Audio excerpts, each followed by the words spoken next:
Hello, and welcome to today's SOLD workshop where we'll be going over officer transitions and the importance of why you should be doing one for your student organization. When talking about the importance of officer transitions, there are four main reasons why you should be doing an officer transition retreat or meeting for your student organization.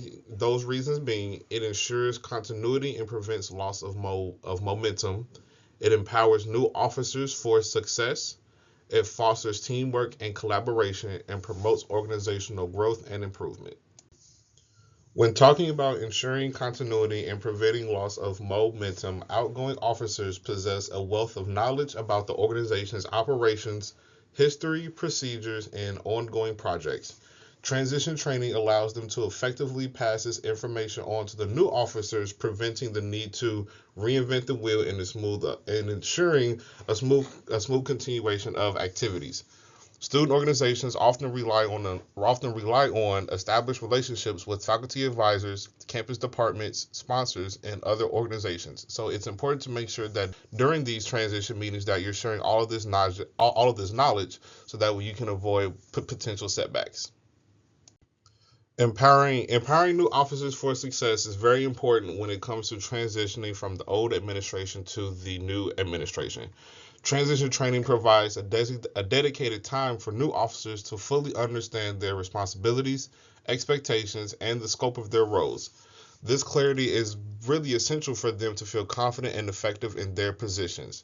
By providing new officers with the necessary knowledge, resources, and support, transition training helps them feel prepared and confident to take on their new responsibilities. Doing an officer transition training can establish a culture of open communication and feedback within the team. This will allow them to share ideas, address concerns, and work together. The transition process provides an opportunity for the administration team to discuss their shared vision for the org, set goals, and develop a strategic plan, which is essential to having a successful organization but also a successful academic school year. New officers bring fresh perspectives and ideas to the table. Officer transition training provides a platform for them to share their thoughts, challenge existing practices, and propose innovative solutions to enhance the organization's effectiveness. The transition process also allows for a review of the organization's past activities, success, and challenges. This will provide valuable insight for identifying areas for improvement and making necessary adjustments for the future. So there are two main ways you can do an officer transition. You can have a designated meeting or you can have a retreat. Both have their own pros and cons to them. So with the retreats, they're really good. I recommend for doing those if you're doing an officer transition during the summer. So if you're transitioning from spring to the fall semester, retreats are good because they allow you to build a stronger bond. You can cover more information. You can do a lot more team building and really trying to create that culture for the student organization. When it comes to meetings, they're really good for transition from fall to spring. Maybe you have only a couple members leaving instead of a good chunk of them, or it's a whole new officer administration. So they're a lot more time efficient. It's a lot more flexible. It doesn't require as much planning. It's more so just a meeting, and you're just going through the officer transition, each position. Whereas retreats, you can do icebreakers, you can do a lot more activities, and then you can do the officer transition, and you can break it up into different parts, into different days. But ultimately, the choice between a meeting and retreat depends on the specific needs and resources of the student organization. So, the main thing just to keep in mind are just the budget, time availability, goals of the transition, and then the org culture. Now we're going to go over a few examples of what an officer transition would look like for a few key important officer positions within the student organization. So for the president, the officer transition training should be comprehensive, covering both the specific duties of the role and broader leadership skills. So some things that should be covered in that transition training should be the Constitution and bylaws. The president should know exactly how voting works, how the officer removal works, everything that goes on within the organization. The president should know about the current status and challenges, right? Where is the organization going? Where does it want to go? So the president needs to know that, and then any documents, meeting minutes, financial records, contact lists, The main thing about having these documents is you don't have to slow down that momentum, right? Early in the presentation, I was talking about making sure you want to have that continuity. Making sure that the president has those documents ensures that the organization can keep flowing, and can keep going without any hiccups or any bumps on the road. And then making sure they know those key relationships, whether that's um, advisors, whether that's key administration people, your facilities people, and then meeting management, knowing how to run the meeting. How was the meeting usually ran? Is it ran on Robert's Rule of Orders? Does everybody just have an area report? So these are some of the main things that should be going on in that office transition training for the president. For vice presidents, the officers of transition training should prepare them to effectively support the president, assume leadership in their absence, and manage specific areas of responsibility. So also some main things we want to cover is the org structure, and one of the super main things is the areas of oversight.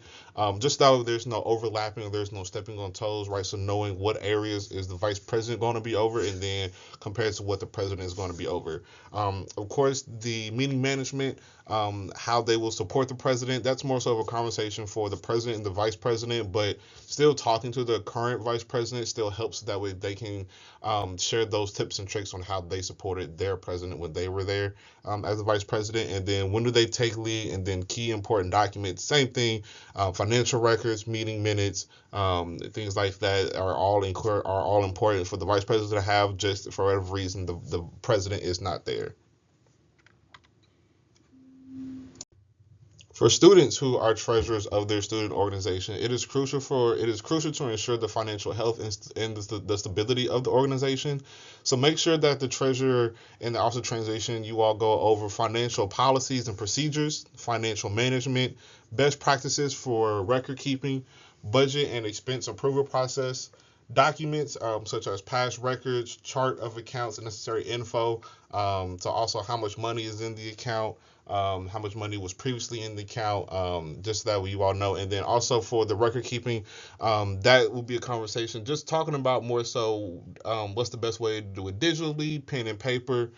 So that's kind of what that bullet point is referring to.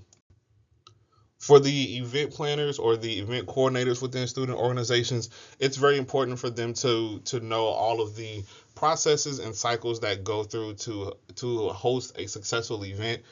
So that includes the event planning cycle, knowing when the event was and working backwards. When should they have their event application in? When does marketing need to go up? They need to know that cycle so that way they can properly execute and plan their event.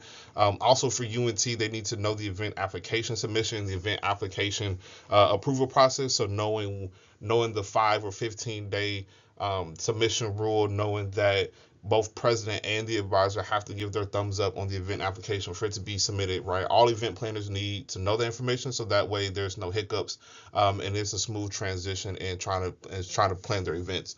Of course, they need to know the university policies and resources, whether that's funding, whether that's our checkout system that's now available, and then they need to know also and have any past documents of events budgets and timelines, vendor contacts, and then any marketing materials that may or may not have been used for any past events.